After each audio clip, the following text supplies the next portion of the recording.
Hello, world. Yo. Josh McDaniels.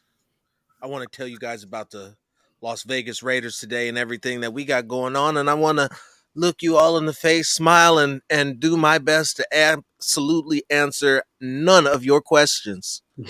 But I'm going to smile and I'm going to look very polite and very relatable while I don't answer anything that you ask me.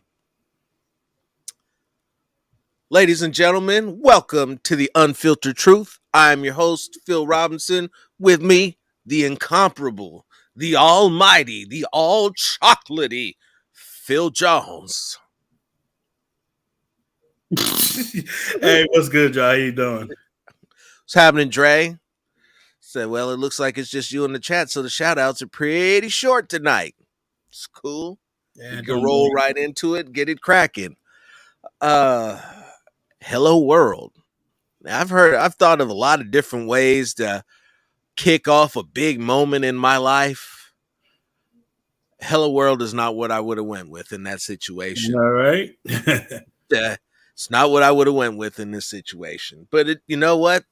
Doesn't matter because he's the coach and I'm not. He's got more important things to worry about than what he's going to say when he steps up to the plate as the head coach of the Las Vegas Raiders at the NFL Combine.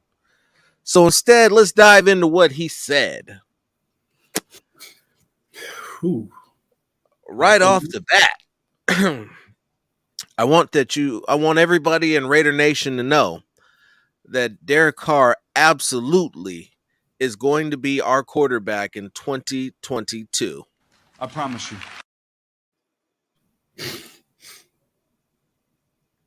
Now, I will also, in this very same breath, tell you that as of right now, Derek Carr has not been offered an extension. Derek Carr has not been his agent has not been in talks or negotiations for an extension at all. Now, that's with Josh McDaniels. Dave Ziegler said something similar, but when asked about that particular question, once again, when talking to Dave, you got to watch his body language. You got to watch how he responds. You got to watch because he does a lot of tipping. He's working hard to get it under control, but he does. Yeah. And another thing is you really don't want to reveal your cards this early. Nah, not at all. For starters, yeah, and a lot of people, they're like, so is he getting rid of him, or this is the same old thing that we've always heard. It's not the same old thing you've always heard. I mean, this is a business, and I think people really need to truly understand this. And you have a new front office, things change, and when things get to a point where you're just like, well, we can have this veteran, we can go and get a rookie, or if someone's willing to give me a tempting offer, I'm going to look to see what I can do with it. So, again, as of right now, what stands, that is your quarterback starting week 1. And you got to know when to walk away. You know when to run. You never count your money when you're sitting at the table. Got to know when to fold. You just gonna stay quiet right there? Well, I mean, you came in at the beginning. We'd already gone through that whole part. What's the max per year that you would both be happy with paying Carr? Go ahead, Phil. I'll let you have this one first. Well, ladies and gentlemen, it definitely is not $45 million for 3 years, or $45 million per year for 3 years and no trade clause. So, I'm definitely looking at, I don't know, about 30, 35 mil. Max at 35. Yeah. A little bit more generous than me. I set my range at 28 to 33. I thought that 28 is what his valuation was according to Over the Cap. 33 is my generosity. Yeah. I know but we all singing Kenny Rogers. right. So that I got 33, he's got 35. It's probably likely going to be if something does end up getting done between now and the draft, it's more likely than not going to be in a high paying short term deal. What's up, So, JC? hey JC, hey Jim, Mike, how you guys doing? Ken, how you doing? Why not? Tony, Why not? Toby. You all know the words. It's always fun to sing when we can sing together. I mean, I would blast it right now, but We don't have I to. ain't trying to get the copyright. They hit you real hard. But Victor should be on par with Cousins and Carson Wentz, I think. Considering both of their teams are looking at moving on from them. I don't think they're going to move on from Kirk Cousins. Kirk Cousins did put up great numbers last season. And especially you look at who's coming in and being the head coach. So he would prefer to have Kirk Cousins, kind of similar to what he's worked with Matthew Stafford from with the Rams. So, I mean, and matter of fact, he already has experience working with Cousins back when he was with Washington. So, that works out perfectly. It's already a familiar face working with Cousins. So, I mean, that, I can't really put them on par.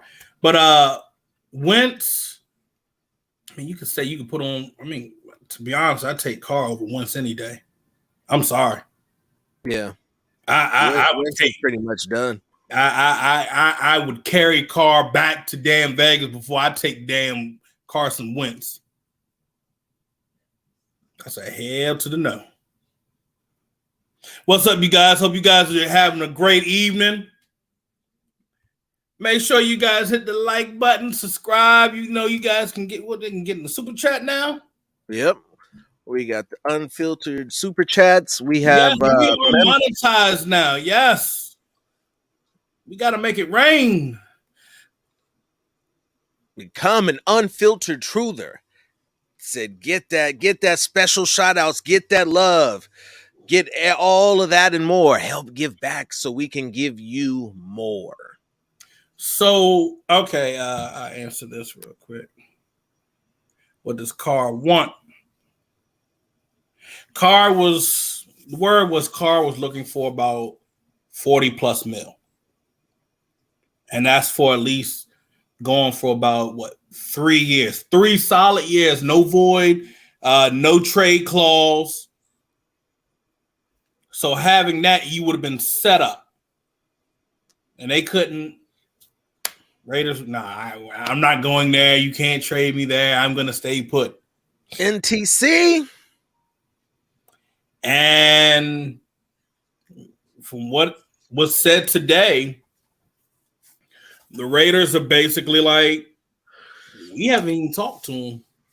We haven't even contract? Who's putting this blasphemy out? 40 million. 45. Real quick, work it in here. Dre, appreciate the love. What's more important, fixing the defensive tackle room or cornerback room? Both, but I would start Definitely with defensive tackle. You gotta start there first and build up in the trenches. Mile high. Keep doing your thing, fellas. Appreciate you. No, definitely working, building the trenches in the defensive tackle room. I mean, you saw that over the weekend. They brought in Andrew Billings. That's a big guy that you can go in and stuff the middle. But agents. Huh? He asked where they coming up with these numbers. Agents. Oh yeah, agents. Yeah, ain't no clickbait. It's agents. You got a lot of agents coming in doing that.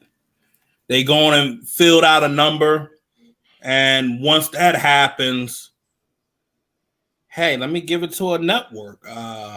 Hey, I sling you about 300 if you can just go on and float this out for me.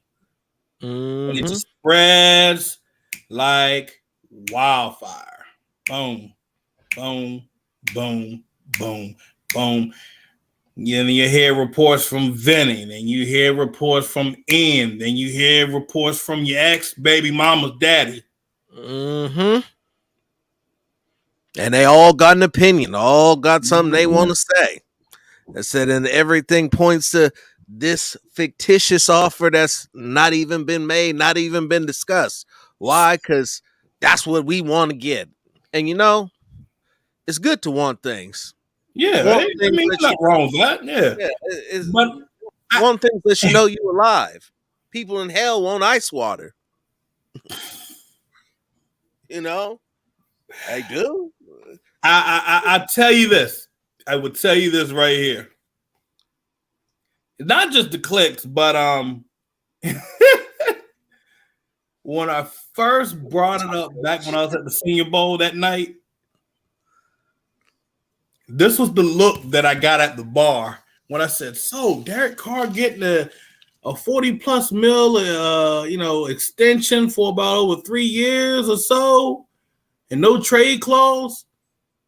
I had about 4 guys I knew that they worked in finance look over at me like,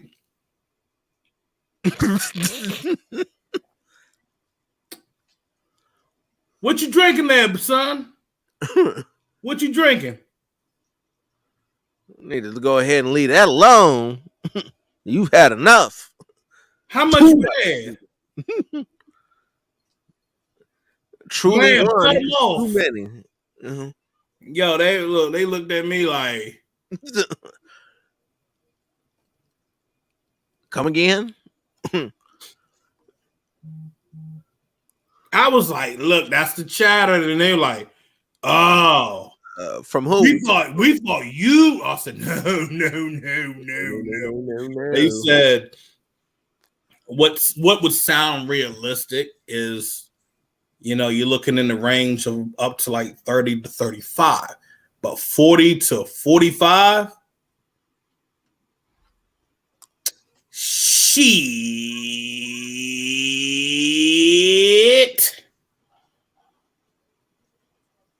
Sadly, no. Talking about. Sadly, no. That just And, simply. And that's why I try to tell folks it's not hate. It's being realistic. Okay. Let's say, okay, I put it like this. Now, Derek Carr had put up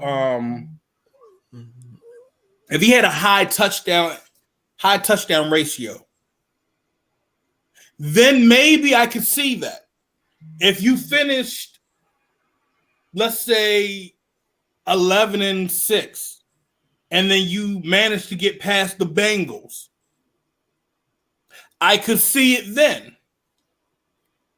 But you made it off the skin of your chinny chin chin those last couple of weeks, and people take notice of that. A lot of folks. That's why you saw, and what's the wild thing about it, you even saw Pro Football Focus even saying, "I wouldn't give him that amount. We like Derek Carr, but we wouldn't give him that amount." It's just not me saying it. It's a lot of people saying that. I wouldn't overinvest into that one player that can be Jekyll and Hyde. I've had that. I've had that said to me a long time ago.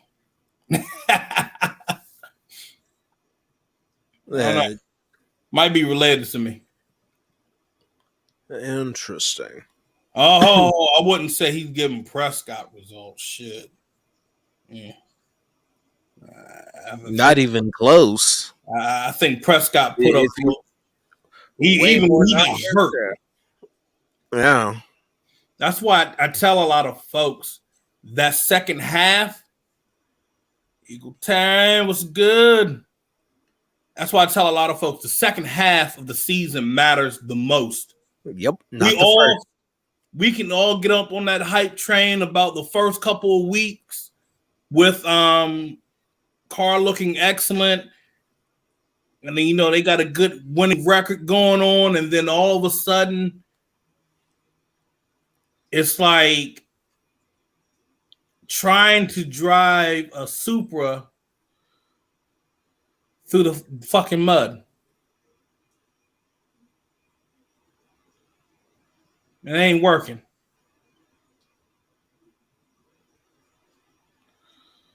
No, it ain't.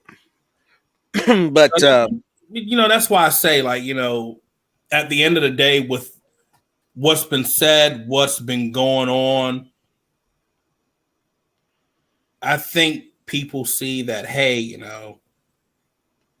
I can stick with him, but if he goes back and does the same thing that we've seen the past couple of times, he's gone. Let's give him a year with us. Let's see what happens before I even jump to be willing to give him an extension right away. Now, word is there has been an extension put on the table a long time ago, and he didn't take it. What was it? I think that was what, the 2020 season? Mm-hmm. Heading And then into the 2021. 2021? Yeah, headed into 2021. In all honesty, it looks like he should have took the money then trying to see what he can pull off now.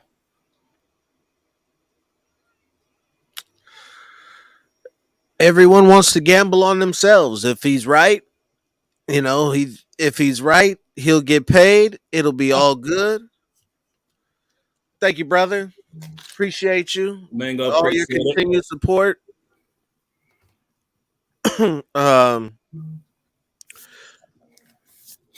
but I mean, it's whatever. They also said in the same breath, especially what McDaniel said. Hold on, considering that whole situation was this. Got it written down here.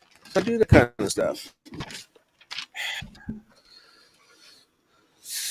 So we know no specific things relative to extending in this point, but that doesn't mean that's not going to change. We are aware of where we are at in the process. I think we are just trying to get everything kind of set now in the building. That's going to be your code, one of your new code words and phrases. We are aware of where we are at. Yep. It's to keep you from getting your ass caught up in the front page paper of the Las Vegas Review. So you're going to throw out, we're going to try to beat around the bush, but it still makes sure of where we are at in the process. Bingo. We truly are. Truly. That's your code. That's your code for somebody. Somebody's not who everybody else thinks they are. And we'll keep it pushing because I don't want to give away too much of the game too early. We got no. Yeah, we got a long week ahead of us. Not only that, but just in terms of a whole bunch of information that we've got in. McDaniels touched on the whole defense thing, and it keeps being brought up to 3-4 to 4-3. This defense is going to be multiple. This organization, as of now, prides themselves on being multiple. And the 3-4-4-3 concept, according to Ziegler, is you might as well just throw it out the window. They spend 80 to 85% of the defense in nickel and dime, and they just want to accentuate the strengths of their defenders and be multiple in order to adjust week to week, which is what the Black Picasso, Patrick Graham, our defensive coordinator, is all about, is switching up his schemes on a week-to-week basis, tailoring them to best defend the offense across from him that week. And in a week and in a league where that's the best way to get where you want to get to without looking ahead, just taking everything in stride on a week by week basis, being multiple is the only answer. It's the only feasible answer. So there, whether it's 3-4, 4-3, I mean, the Raiders did some of that this year. They ran a lot of 4-3 when it looked like they switched to the 3-4. They solved a lot of their run defense issues. Solved a lot of their issues in general.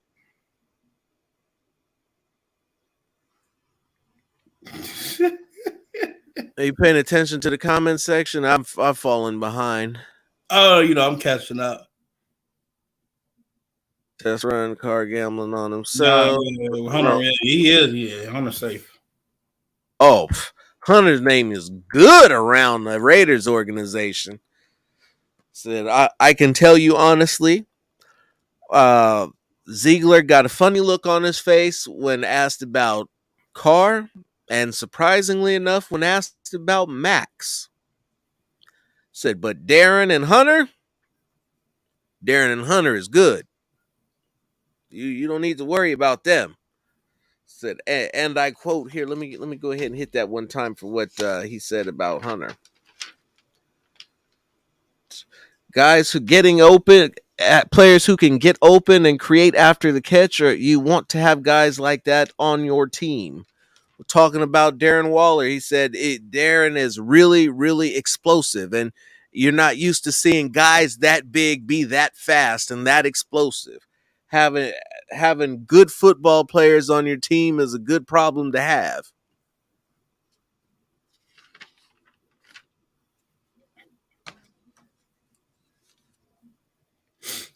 A lot of what you heard in both of the press conferences between Ziegler and between McDaniels is putting guys in the best position to win, finding what it is that they do best, and asking them to do that and that only to the best of their ability over and over and over again. I mean, once again, Phil, this is a revolutionary coaching theory right here playing out in front of you, asking guys to do what they're good at. Who would have thought that this would have been the way? I mean, this is the way. See what I did there?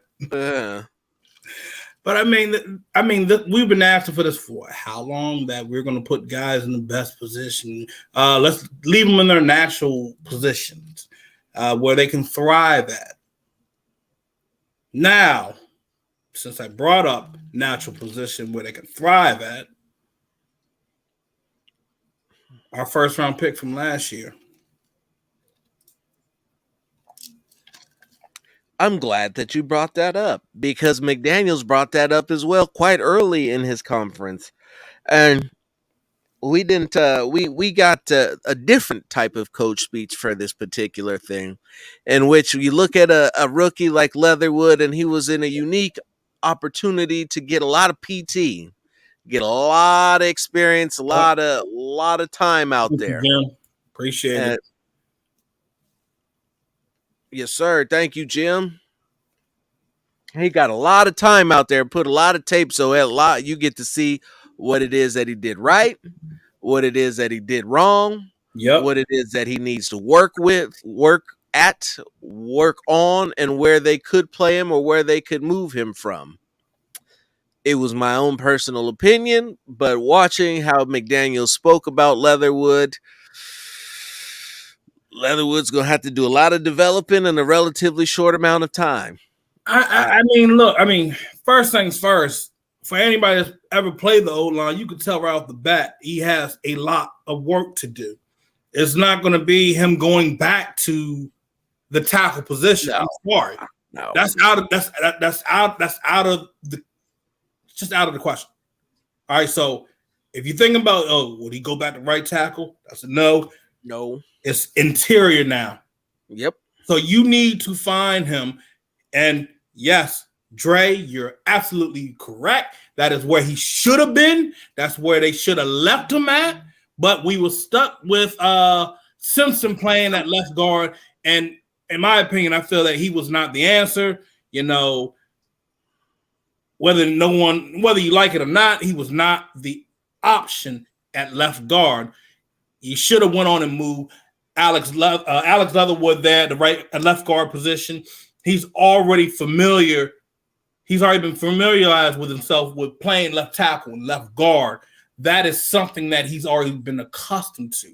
So he should have never been on that right side in the beginning. I blame the front office that is no longer here and that coaching staff that allowed it to continue. That's management and that coaching staff and everybody that wanted to bring it back. You need to think about it. So this is why I say what you have now for this staff, and hold on, I got it right here because I had to do some real homework. Pull this up real quick. Just bear with me, Phil Robinson. I'm sorry. I will. I'll just jump this in here, Bob. I'm right here with you. In order to get top 5 defensive end money, he's got to put up 15 to 20 sacks. He want right now. From what I've heard, he's looking at becoming top 3 in the market. And as Dre said, you pay for pressures. No, you do not. So going back to O-line, Carmen Brasillo, I know he was the assistant at first, and then the way they made the rule changes with COVID and all, the original O-line coach has stepped down, and Carmen took over, and they didn't lose a beat. Right? Yeah, they didn't skip a beat. They did great. You had your little bumps. Had a little bit of bumps with your rookie quarterback, but protection wise got better, and then you end up getting Trent Brown back. That's why I say, ladies and gentlemen, as much as you have your feelings towards him, he may end up being back on that offensive line this year. So that could end up being your right tackle again.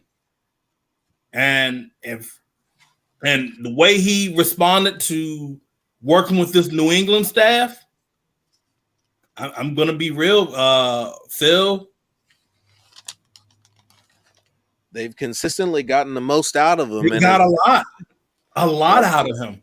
Like you said, as disgusting as it may be to even have them to sit and fathom the thought of it, it could very well happen. Because I think at this point in time, they would pay him less than they would pay Morgan Moses. And know the funny thing about it? He was fighting to get back and get healthy. That was the thing that caught my eye.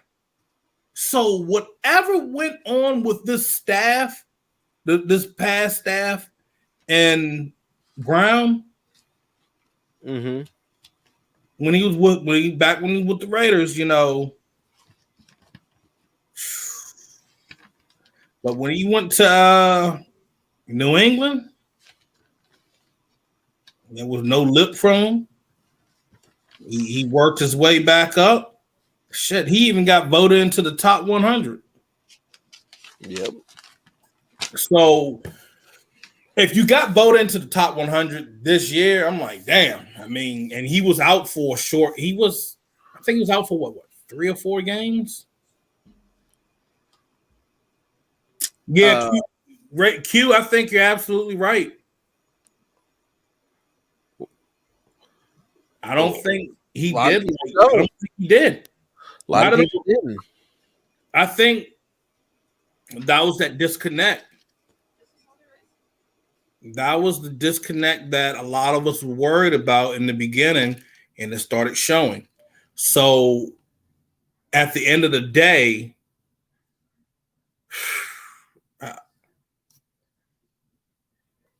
that could be a valuable free agent and not even costing that much for you. Again, you don't have the same medical staff anymore. No, you don't. And there's a lot of things that go into this. we could sit and I'm I mean, still not a it's fan of 50 this. million. It's a lot that you can dive into, but it's like 50 million questions to answers Yeah. that I could just lay out there. But we don't got time to be focused on just one player. But you guys need to open your eyes and see that he is a strong possibility of being an option in free agency to solidify that offensive line going forward. And do well. I mean, let's not act like he didn't Yeah. have a Pro Bowl season here with the Raiders. It just that the way that he left was How you doing? it was just left a bad taste in everybody's mouth. Yeah. And And so, and another thing, I don't want to spend on too much long, but real quick, you also got to remember, ain't nobody was trying to go one-on-one against his big ass. nope. I said nobody, and he made Khalil Mack look like a chump. Manned him up.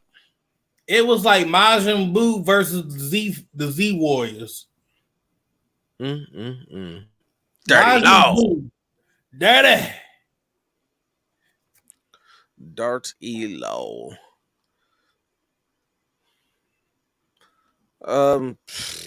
It's not that everybody didn't like him. It's just that there were Gruden is one of those figures. You either like him or you don't. There's not really an in between. And there's nothing wrong with that. There's a lot of people like that. Would it be nice if everybody liked him? Yeah, but that's not who Gruden was. But we're gonna keep it rolling past that. McDaniels talked about the evaluations of players in the draft. What he said was this: the evaluation of the player is rather large. Every one of these guys coming out in the draft that you add to your football team are going to need to grow and improve and learn how to play at our level, regardless of where they went to school at. And that is more of a shift from the mentality of we need to take guys from Alabama and Clemson because they play the top competition and they know. But you look at how the Patriots did things, and they got people from everywhere. They found guys who could play. They found football players, and they took those football players and then found what they were best at and worked around it, and then told everybody what their job was and what the assignment was. And every time everybody understood the assignment, they won a Super Bowl.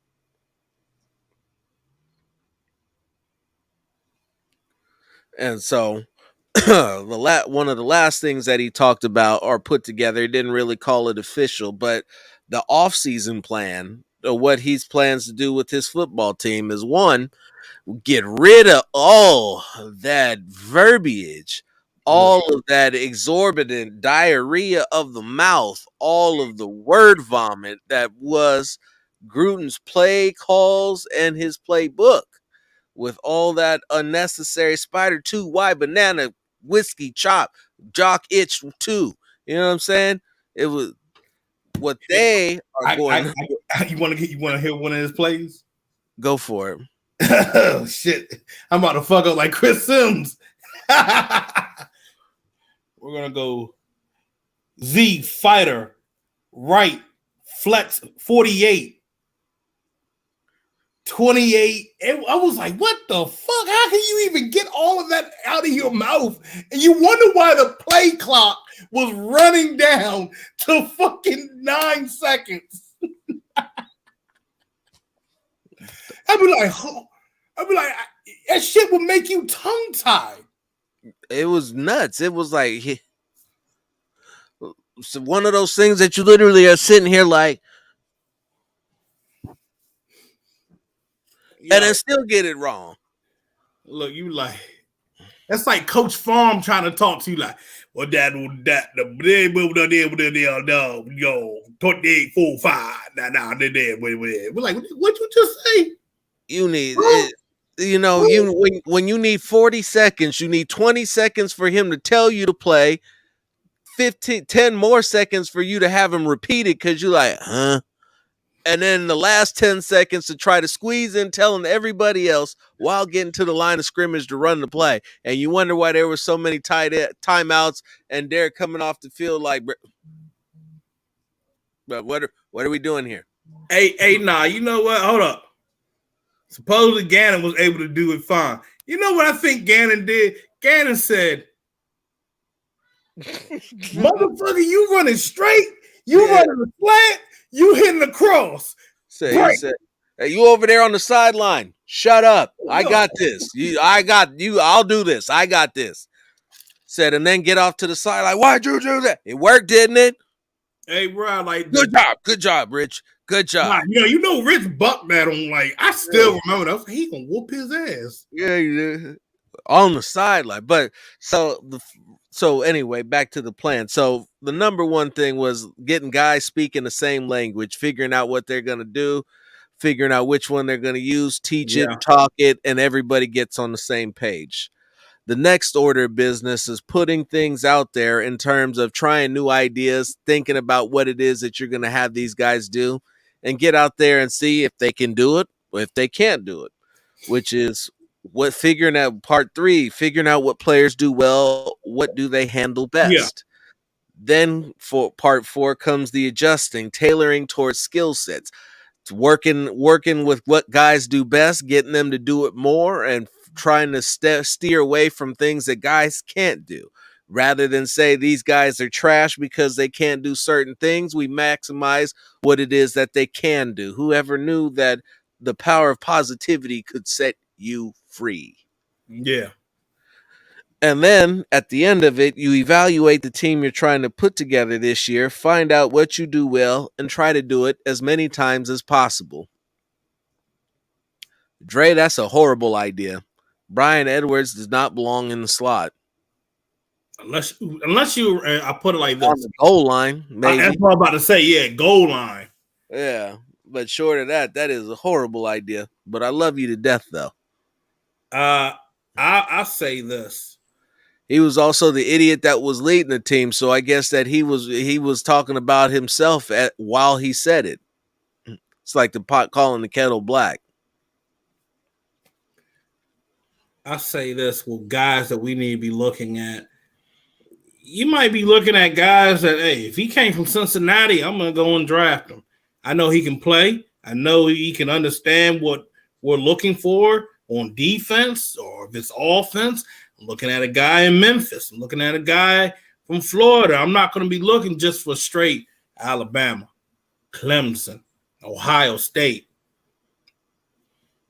I want to look at a guy that, okay, yeah, your school may not have like a whole winning record all the time, but what was your production on the field is what I'm looking for. Because they find talent anywhere, and everywhere. You want guys that were highly productive on the field, and you knew it was just them. You could separate everybody else and then focus on him. Where it's like, well, is this more of the system or was this him? And that was the problem that, you know, we got caught up with that whole hype of Alabama and Clemson and, you know, looking at even Ohio State. And so far you see we failed at those 3 powerhouse schools. We done failed 1, 2, and 3. Every time. You had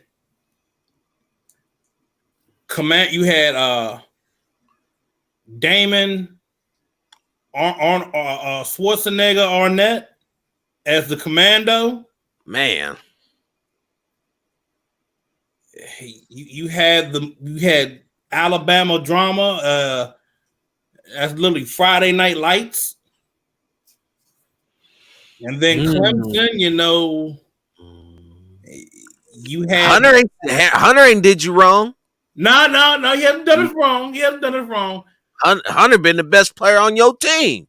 Hunter was Clemson varsity blues, bro.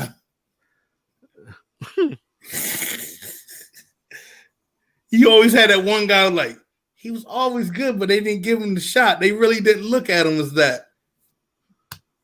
I mean, Hunter's getting his, but I mean, Hunter worked with two different quarterbacks. He was like, "Look, I can still." I want winners too. Damn it, Greg. I want winners. Now, don't let it never be said that I didn't. So yeah, overall, when you look at things, you got to look at other resources around. And what I mean, like, I'll put it like this: you got to look at other schools. You need to not solely focus on just those powerhouse schools. Look around. Shit. If everybody else can find somewhere at Ole Miss, or we can find someone at Maryland, you can find somewhere at Cincinnati. Like, seriously, the one tight end that gets on our everlasting nerves twice out of the year came from out of Cincinnati. Mm-hmm. The Bearcats. They play a little ball out there from time to time. The defense this year has been out of this world. And honestly, when they played Alabama, I felt like if they could have got some better pass blocking, they would have had a chance. That defense kept them in that football game for quite a while, longer than they should have been. Yeah, they fought. They fought tooth and nail, and eventually they were overcome due to absolute lack of anything offensive on the other side, except for the running game. Now, I forgot what old boy's name the running back was, but I liked him. Right, I got it right here. Said as much as we had heard about Desmond Ridder, when I watched that game, I was like, who is this running back? Yo, Jerome Ford. Well, here's the fun fact about Jerome Ford. Jerome Ford was actually on Alabama's roster. Well, that makes sense. He's actually from there. I mean, it was just he was behind Jacobs. He was behind Najee. So, I mean, it was just like it was I think it was one of the smartest things he did. He was like, I'm behind this whole plethora of running backs. The whole state to be able to see what I can do somewhere else to show that I am actually a legit prospect. And I wouldn't be shocked if we would look at grabbing him. Be able to get him later. And he was a beast. He was an absolute hog out there. That week, he put on a stellar performance, receiving out the backfield.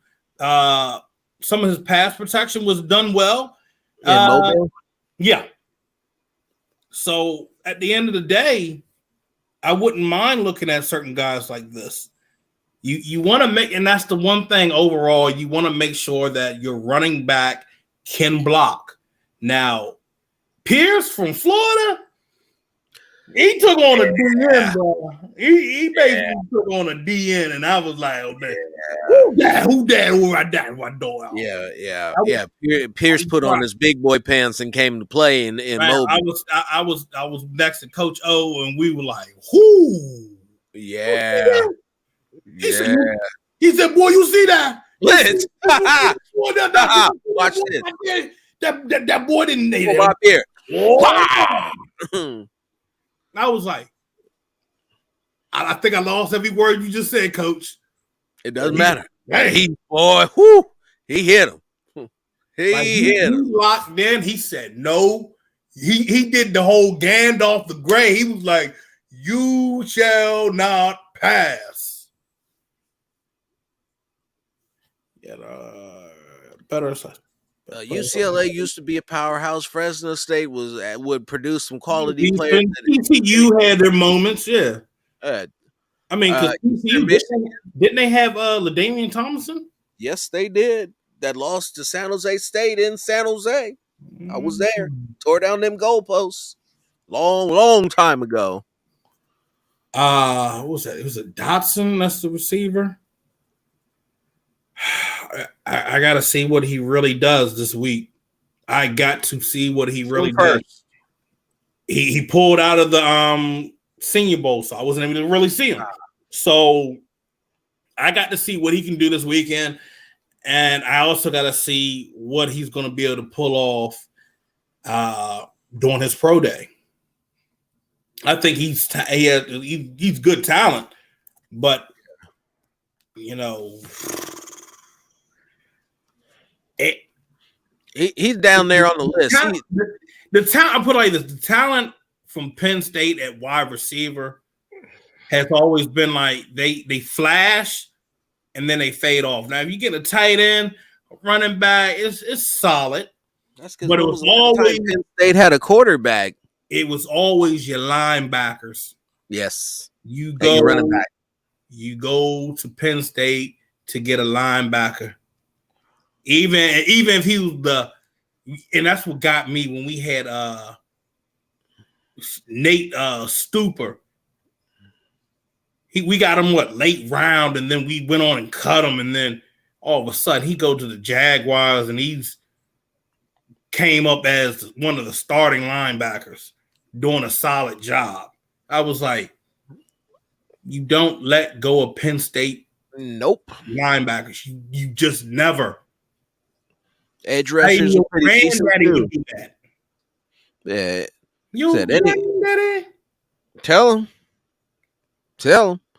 Said defensive players from PWU are good players. A little weird, but good players. Let's not do that right here, okay? Just saying. I know, but don't do it. Don't do it. No, I'm done. I know where you were going, but don't do it. But don't do it. But yeah, a lot of these things. So just keep on smoothing through here. Cover a little bit of what Ziegler said. So Ziegler said this was his first time approaching the combine as a general manager, obviously because he's used to being the pro director. And so this is all about this whole job. It's been a on the job process for him where he's been learning, but but one of the things that he spoke to was not trying to overcomplicate what he had to do and to prioritize and do things in their proper times.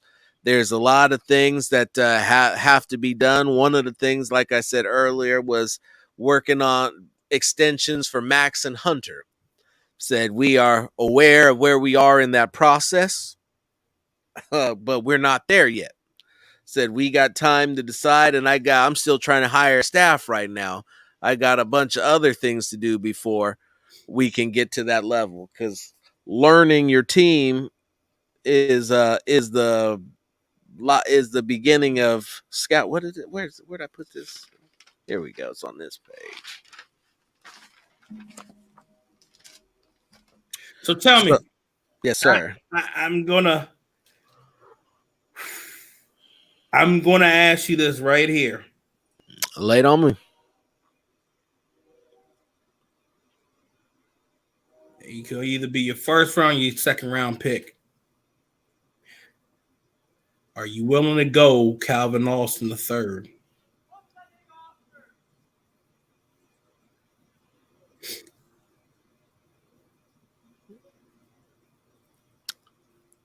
Are you willing to go Calvin Austin III? Where's he from? Memphis. No. Why? Because I didn't know who he was. Sir, this man was catching everything.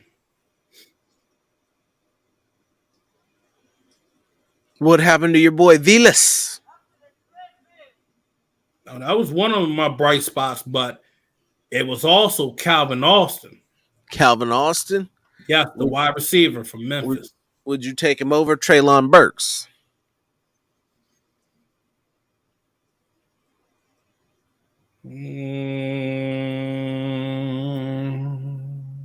Now, is this also like your sudden love of old Crab Leg stealing famous?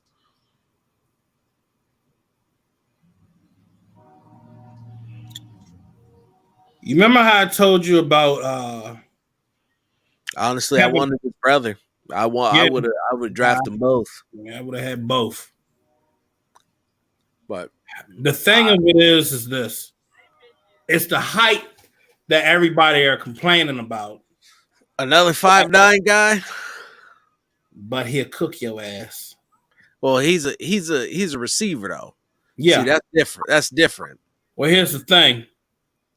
When you have fast feet running your routes, I mean them cuts, not them slow cuts, but I mean explosive footwork in your routes. Tyreek Hill. Exactly. I wouldn't be shocked if you look. You know, he's been climbing up the board, EC. Looked explosive in the snow. You got to be fast to do that. But I guess when Listen, you weigh 173 pounds and don't weigh nothing, you can just kind of glide on top of the snow. It wasn't even that, bro. It was during the rain at Mobile. Ooh. That field was muddy as shit. And he was still getting off.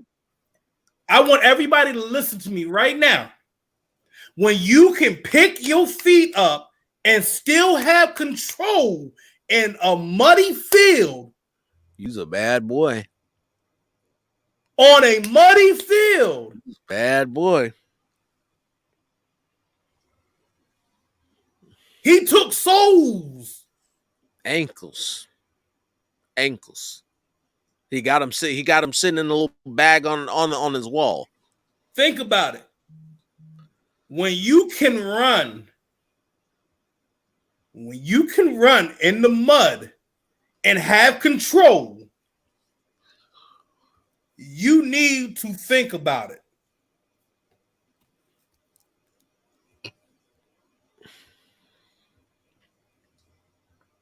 Now you got teams that you play this year. Thank you. Been killing that ladder. Him and his ladder on a spiritual base, on a spiritual connection. I'm just saying, look, what I saw out of Austin's feet, I was like, oh my Lord.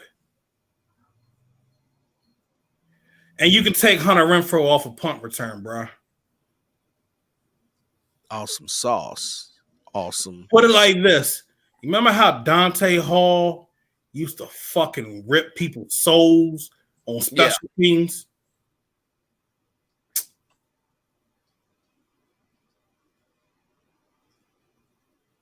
Just like that. You ain't right, Lionel. The whole collection, all of them, ain't gonna miss one. But to keep this thing rolling on some of the last things that you heard from Ziegler. So are you ready to hear Ziegler's draft strategy? Are you ready to hear the Patriot way at work here in Las Vegas? Are you ready to hear something so revolutionary and mind-blowing that your head will explode?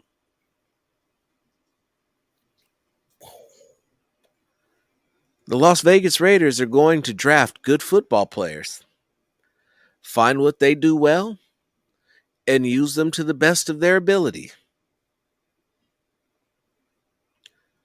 When you're multiple, you value versatility. You look for good football players, then ask them to do what they do well. And it definitely makes things easier. Mile High, I gotta go with Hall.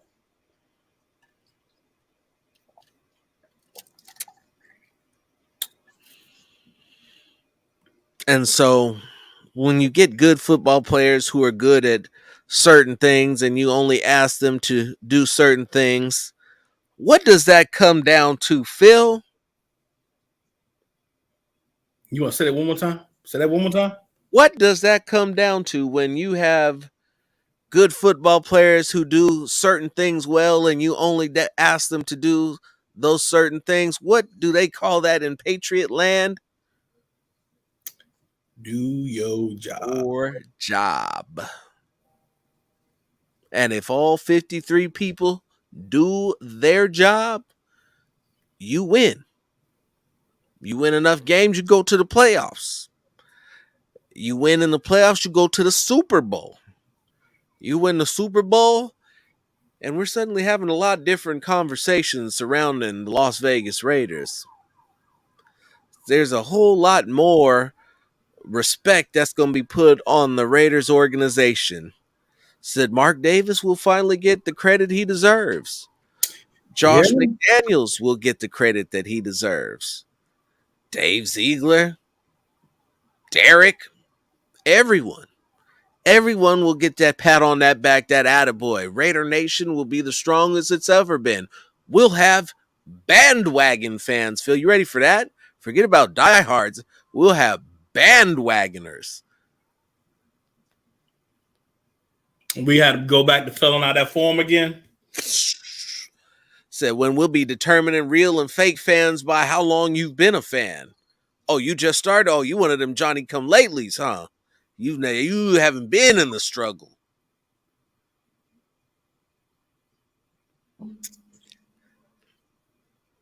Ooh. Ah. And I saved that little tidbit for last. May 2nd is the deadline for fifth year options. The Raiders have 3 fifth-year options to make a decision on this season. And I initially thought that none of them would be used. But now it appears at this moment, right now, things are subject to change, that come May 2nd, by that time, Josh Jacobs will have his 5th year exercised. Yeah. So let us hope. Well, it doesn't even matter because as long as he gets past May 2nd, he's getting it. But let's hope that he stays healthy in training camp. Body stays good. Doesn't stub his toe on the ground. Works on the pull-out game a little better. And we can see Josh for 2 more years. In his favor, the way that he finished last season really, really brought him back and made him look a lot better. For in the past couple years, he didn't finish the season at all. But going down the stretch in the playoffs against Cincinnati, he was averaging 6.5 yards per carry. How he didn't get the ball more in the second half is beyond me. It just didn't happen. But Jacobs looks to still be around. They'll definitely work a committee around him, so expect that. Definitely be a committee. And like you said, there are guys in this draft said they will take a running back out of this draft, and they will take one late only so that they don't have to pay him more than $500,000 a year. Whew. You may see Trey Regis. He's still signed to a futures deal, so he'll get a chance to come out and do what it is that he does. And the beautiful thing about new regimes is that they give everybody a shot because they don't know what anybody can do. As of this point, no, there's not. They've got, so the reality of the situation is that they need to figure out something for Derek, and it's in their best interest to get a deal done so that they can free up some cap space. So, any word on backup quarterback situation? I mean, you could look back and say, hey, maybe you try to bring back Mariota one more time. And then you could also be looking at, I say dude's name that was with Miami last year. Jacoby Brissett. There you go. You could also be looking at him. There are going to be, because they have a lot of these teams have to get their cap under control. You could be seeing some backups coming in. And there's one you could bring in, but I'm not going to say his name because Robinson might be like, oh, no. We're going to shut it down. I mean, we are at an hour. I mean, if I say I feel like he's just going to click. It's a definite possibility. Let's see how far you get into it. When? And there was that. We've had enough of that. So move. You motherfucker.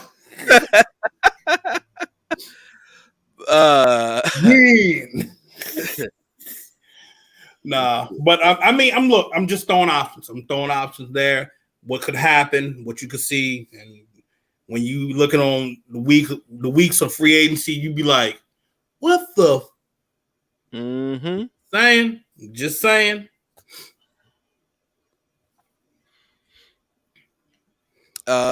It would definitely start. It would definitely start leaning in that direction. Yes, Yeah. definitely start leaning in that direction. Real quick, everybody, just want to say thank you for your continued support. Thank you for those who Yes. didn't make it with us for the live. We hope that if this is your first time, you don't make it your last. Please subscribe, like, salute. We have membership tiers. We have 2 memberships, so this is a little different. So we got the Unfiltered Truthers, which is our general membership. Just kind of subscribes, help support the channel, get premium shout outs, get love. We interact with you above all else. Then we have the After Dark package. We're gonna start splitting up the After Dark show. So you're gonna get, for all the After Dark show, you're gonna get the first hour of regular old After Dark show, and then we get the kickback, and the kickback is going to be members only. So that's going to be $4.99 a month, basically $1 a show for the kickback. So that you get all of us in our debauchery. Do you think we signed Trent Brown? On a scale of 1 to 10, I got at a 7.5 right now.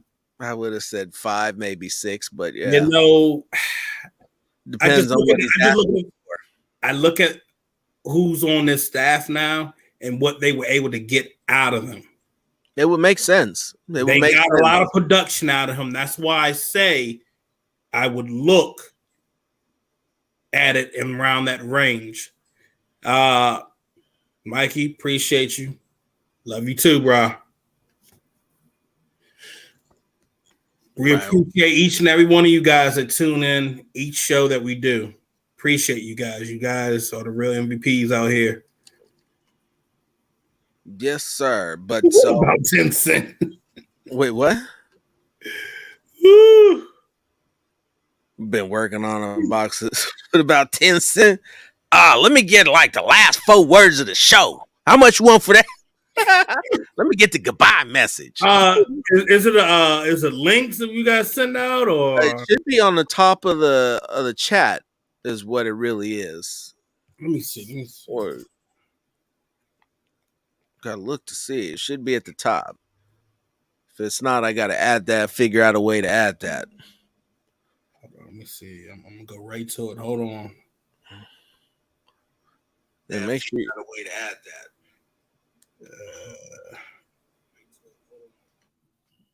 Yeah, I'm live and I'm looking at myself right now. You said it's at the top of the chat. It should. We'll go back in the studio and look at that. But thank you for pointing that out. That's something I do got to look at. So we're still getting everything up off the ground and getting it rolling. So we got a couple hiccups here, but as long as y'all keep hitting that super chat, just keep showing up. We'll all get there together. I promise you that. But other than that, Phil, that's all I got. It's tomorrow's another day. It's the week of the combine. We got a lot like that. Yeah, so I have yet to work out a time, but starting tomorrow, Mario Tovar of the Raider Ramble, El Jefe, is going to be joining us sometime in the evening to recap the scouting combine, because he will be in Indianapolis for the combine. So look for that sometime tomorrow evening. So we'll get that squared away and get an update, have his rundown of what it was that he saw, and go from there. Have the After Dark show on Saturday, After Dark Part 1 at 8, and the After Dark After Special at, we'll say, 9:30. Yeah, we can do that, yeah. Get your choice of Phil for 250. Ash, we're gonna run you about 250. Let me get my 250. We get about 250, 250. 250. But fellas, fellas and ladies, thank you again. We will catch you next time. We out. I will also.